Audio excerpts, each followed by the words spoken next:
In Afghanistan, a group of army trucks travels to the middle of nowhere to help a convoy that has been stuck on the road for a while.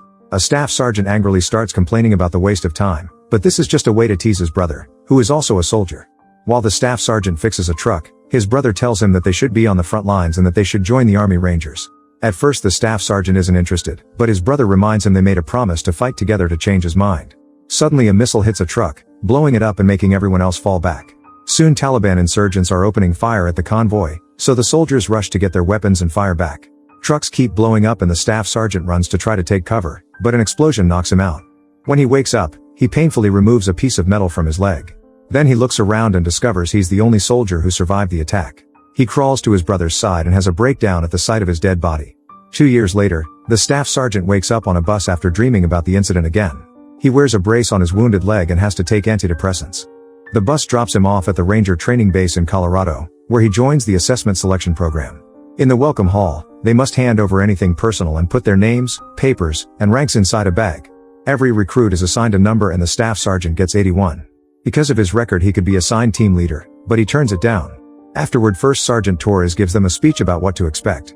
Training will last 8 weeks and it'll be extremely difficult to test their emotional, physical, and mental strength. If they make it to the final stage, they'll undertake a 24-hour simulated mission known as Death March, which is completed by crossing the finish line.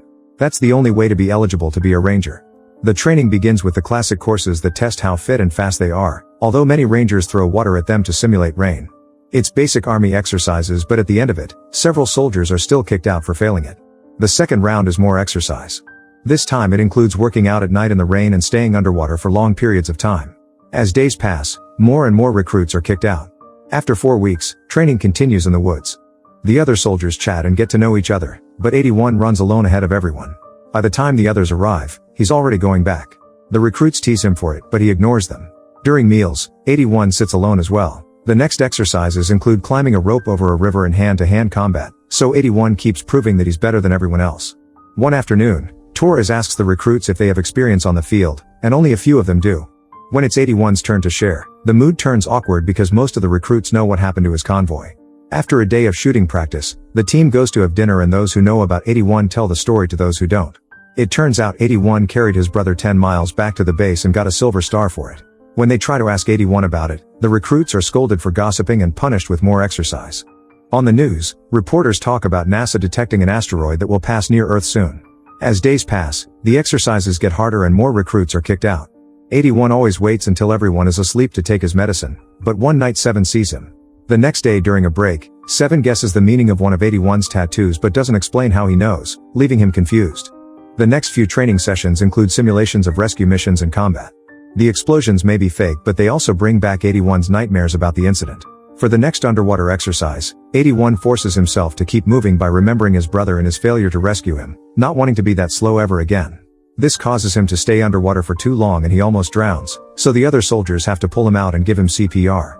Later 81 is waiting outside his superior's office and watches the news, which announces that the asteroid is splitting apart. Experts believe this may be a cluster of smaller interstellar bodies after all. In the office, Torres and Sheridan advise 81 to quit because they're worried about his mental condition. He doesn't socialize and never got therapy after the incident. The sergeants think he's the most promising candidate, so they want him to quit instead of having to kick him out. After an initial outburst, 81 politely turns them down and leaves the office. When the inadequate recruits are kicked out, 81 thinks he's about to be kicked out. However, he's one of the few soldiers who has passed the course. Now the team has 30 minutes to gear up for the final test. The team celebrates their victory, but 81 stays stoic. In the hangar, Torres shows them a map of the terrain and goes over the deathmatch details. A classified aircraft was shot down behind enemy lines, so their mission is to cross the enemy's territory and destroy the aircraft so it doesn't fall into the wrong hands. Then they must find the rebel village to rescue the pilot. To everyone's surprise, 81 is assigned to be the team leader. The recruits get on the choppers, which quickly take off. They recognize most of the area because of their training, but there's a space they can't identify. A ranger tells them it's a private quarry, and if they come across that they're way off course. Eventually the team is dropped off and they immediately hide in the woods. 81 doesn't know how to give a speech, so 7 takes over and shares some inspiring words. The group travels the whole day and only stops at night to rest. While on guard duty, 7 tries to share something personal but 81 doesn't want to hear it. Minutes later, something glowing lands nearby, causing the whole area to tremble.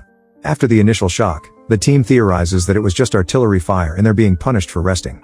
81 decides it's time to keep moving. The next morning the team sees an aircraft across the stream. It's not a normal model, so they think the Rangers put extra effort into the special effects. 81 starts making a plan, but a soldier interrupts to point out that this aircraft isn't on the coordinates they were given. He also says that his compass isn't working. The others check their own compasses and discover they're malfunctioning too. 111 then informs that he doesn't have a signal on the comms either. He only picks up a weird interference. Assuming this is all part of the test, the team splits to follow the plan. After a bunch of birds fly away in fear, 81 notices something glowing in the distance. He heads toward it while 3 soldiers begin setting up explosives on the ship. When 81 finds the glowing, he's shocked to see the sunlight bouncing on the actual aircraft from the mission and immediately runs back. The explosives blow up, but they cause absolutely no damage to the strange aircraft. Suddenly it starts glowing and moving to transform into a standing machine. This robot uses a blue laser to scan the area and a red one to scan the team. Then it reveals a weapon and opens fire, so the soldiers run to take cover. Unfortunately, a few of them are shot down. Then the robot starts attacking the soldiers in hiding spots, killing even more people. When 44 is about to get shot, 81 tackles her to save her and tells everyone to escape. As the team runs through the woods, the robot keeps firing at them from the stream. It brings down trees and kills several men. Eventually the team is cornered on the edge of a cliff and the robot throws a bomb at them. It explodes in front of them and throws them down the cliff, causing them to get severely hurt as they crash into trees or rocks. A man lands on top of a branch that pierces his chest, while another one breaks his spine on a rock. When 81 lands, he remembers losing the whole convoy during the incident and the images keep getting mixed with his current injured team. To snap out of it, 81 grabs his broken fingers and realigns them. Afterward 81 covers the mouth of a screaming 109, reminding him not to give away their position. Together they remove the pierced soldier from the branch and 81 leaves 109 tending the wound before checking on 7, whose leg is wounded. Everyone is confused by what happened and realizes they need the radio that was with 111, who is currently not with them. While the recruits help each other with the bandages, 81 goes out to look for 111. After seeing several dead bodies he finally finds 111, but unfortunately he's dead and the radio has been destroyed. Nearby a soldier is crawling away and the robot follows him until it's close enough to kill him with its laser. Then 81 returns to his team, who has worked hard but failed to help the pierced soldier. The men want a moment to grieve, but 81 tells them the robot is coming and forces them to get moving. They throw ropes over the edge of the next cliff and quickly climb down. 81 waits on the bottom while 7 is slowly lowered by the last soldier. At that moment he sees his compass going crazy, which means the robot is near. Suddenly the machine appears on top of the cliff and opens fire, causing 7 to crash on the ground and killing the other guy, whose torn body falls nearby. The team sticks to the wall as much as possible while the robot scans the area. Unfortunately the laser catches one of their legs, so the 6 remaining soldiers have to start running again. 7 is being carried and screams when he sees the incoming explosive shot by the robot. The team runs as fast as possible as the explosives go off around them, causing them to fall over and over. They never give up and keep on moving until they manage to leave the forest, out of the robot's reach. On an open grassland, they finally stop to rest. The team discusses theories about what's happening while 81 tries to bandage 7's leg, but he freezes at the sight of the blood. 7 comforts him with gentle words, helping him snap out of it.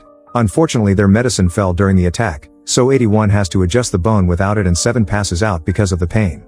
Afterward 81 tells the team he saw their real target and it wasn't the robot, so they've accidentally gotten involved in something they can't control. Their best option is to reach the village. 15 thinks it's a bad idea to cross an open field and be exposed, but 81 points out that they have no other choice. After throwing out any non-essential baggage, they keep moving while carrying 7 on a stretcher. Eventually they reach a river with heavy currents, so 81 announces they're installing a zip line. He ties a rope to his back and jumps into the freezing water, only for the currents to start pushing him. 44 loses sight of him for a few seconds, but 81 never stops swimming and after lots of effort, he reaches the other side. Once 81 has secured the line, 15 starts crossing it while pulling 7 along. The stretcher gets stuck on a knot, so 15 has to go back to fix it. In the struggle, one of the stretcher's knots opens and now it's only hanging from one side. 81 and 44 decide to climb from opposite sides to keep balance and together they grab 15 to help him keep up the stretcher. Since everyone is distracted, they don't see the compass malfunctioning again. Soon the robot appears and scans the area before opening fire, causing the whole team to fall into the water. The currents push everyone except for 81, whose leg is stuck on a rope. The robot steps into the water too and gets ready to shoot 81, who quickly cuts the rope with his knife to escape just in time. Whenever the robot shoots, 81 hides underwater to be safe. Nearby 7 is floating away on the stretcher, so 81 swims toward him to catch him. The currents are still too strong though, so they throw everyone down the waterfall. 81 makes sure to swim to grab 7 again, only to pass out. Minutes later the team finds themselves on the shore. It turns out they were saved by 60, who explains he was blown into the rapids during the first robot attack. He thought everyone was dead, so he traveled until he saw the survivors coming down the waterfall. After seeing another body in the water, 81 announces it's time to keep moving. After hours of walking through the hills and the forest, 81 stops the team when he finds a trap. It's a rope on the trees connected to a flare, which means it was set up by their sergeants as part of the original mission. They dodge it and keep walking until they finally reach the village, only to discover it's been destroyed by the robot. The antenna is broken, explaining why comms don't work. 81 tracks the direction of the destruction and looks up the mountain, where he notices dark smoke. The team realizes that the robot came with a fragmented asteroid and therefore it's alien technology. At that moment they hear a voice, so they move some debris and find a sergeant, whose whole body is burned. He only gives them one last look before he dies. There's a tank nearby, so 81 wants to fix it and leave quickly. 15 says they need a minute and complains about 81's lack of feelings, causing 81 to snap. He grabs 15's by his clothes and explains that after the incident, he didn't make it back to the base. He woke up in a hospital and his brother was already in a box on a plane. Doctors told him that he passed out 100 yards from the perimeter, so his brother died because 81 couldn't last a little longer. He thinks the medal only signifies the worst day in his life. 81 understands everyone's feelings, but this isn't about them anymore. They need to return to the base to warn the world about the alien threat. At first 15 can only stare at how everyone is inspired by 81's words and rush to help. The tank still won't start, so 15 decides to finally jump in and uses his mechanic knowledge to get the tank going. The guys use a rope to pull the tank out of the debris, and the shaking opens a compartment with some food that 44 immediately shares. At that moment a flare appears in the sky and the team realizes that the robot must have stepped on the trap. Everyone rushes to get in the tank except for 15, who goes back to grab some ammo. The robot appears and opens fire at him, killing him right after he throws the ammo into the tank. 44 drives the tank through the forest while the guys use the ammo to open fire, but it seems human weapons don't cause any damage to it. The robot's attacks keep hitting the tank, so 44 forces the vehicle to go as fast as possible. When part of the tank catches on fire, the team immediately puts it out with an extinguisher, but clearly the armor can't last much longer. To the team's surprise the robot suddenly stops following them, but that's because it's shooting more explosives. The bombs explode around the tank and throw everyone around, causing them to hit their heads on the walls. Yet 44 never stops driving. When the robot shoots several grenades, the resulting explosion is finally big enough to push the tank down the hill. It crashes into every tree in the way until it manages to leave the forest, and the team doesn't see the robot behind them anymore. Unfortunately this is because the robot is now above them. It jumps off the cliff and lands in front of the tank to shoot a powerful laser beam. 44 manages to dodge it, however the robot starts chasing them again. The guys fire back at it with any weapon they can find, but it's still useless and 109 ends up losing an arm in the process. The robot then shoots the laser beam again and 44 tries her best to dodge it, but the tank still loses half its armor. 7 suddenly slips out and 81 grabs the stretcher's rope to keep it close, however another shot from the robot makes him lose it and 7 falls on the road. 81 then shoots at the mountain to cause a landslide that buries the robot. At that moment, the tank explodes. Another nightmare shows the brothers on the ground and 81 hearing his sibling telling him not to quit. Then 81 wakes up and searches the area. Unfortunately everyone has been burned to death and he's the only survivor. Seeing some sparks on the rocks, 81 rushes to move them to look for the robot, but he only finds one of its arms. When he turns around, he sees the rest of the robot sending a signal to space. Afterward 81 runs to the road and finds 7 still on the stretcher. Suddenly the robot shoots at the tank before approaching it, so 81 runs away with 7. For the next several hours, 81 keeps pulling the stretcher, refusing to abandon his teammate. He moves under heavy rain and gets stuck in the mud, where the rope breaks. He slips a few times before his watch starts beeping, indicating the 24 hours to finish the mission are over.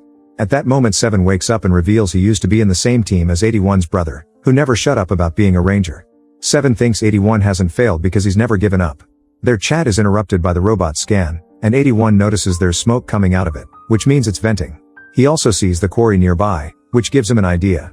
After hiding 7, 81 rushes to the private quarry where he finds dynamite, a flare gun, and a remote that controls the rock carrier. The robot soon enters the forest and almost finds 7. However 81 shoots the flare and the robot goes to the quarry instead. As soon as it arrives at the quarry, the dynamites blow up and make the robot collapse. Then 81 comes out in a bulldozer and pushes the robot to trap it against the wall. As the robot tries to fight back, 81 activates the carrier so rocks start falling on top of it. The robot soon activates its thrusters and manages to push the bulldozer to move away from the wall. It also gets the laser beam ready, however 81 speeds up and pushes it into the wall again. Although the bulldozer is starting to fail, this time it manages to hold the robot up long enough for the rocks to block its vents, causing it to overheat inside. As a last desperate attempt, the robot shoots down a tower that falls on top of the bulldozer, but thankfully 81 jumps out just in time. The overheating then causes the robot to blow up, triggering a chain of explosions thanks to the hidden dynamite.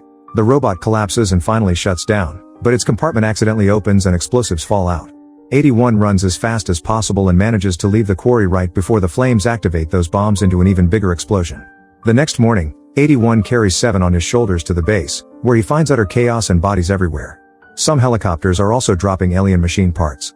After the doctors take 7 away, Sheridan tells 81 that they just secured this base and they lost half the battalion. The alien robots were everywhere and humanity managed to neutralize the first wave, but they're now getting ready for a global invasion. On the news, footage from all over the world shows asteroid fragments landing in different countries to release the robots. Political leaders are gathering to make a plan and allied forces of all kinds are teaming up. 81 tells Sheridan about the robot's ventilation system being the weak spot and the information is immediately sent to every country. Sheridan says this intel will save lives and officially welcomes 81 as a ranger. Afterward, 81 gives a speech for the ranger team before they all leave together in the helicopters, ready to fight. When he falls asleep, he dreams about a bonding moment with his brother instead of the usual nightmares.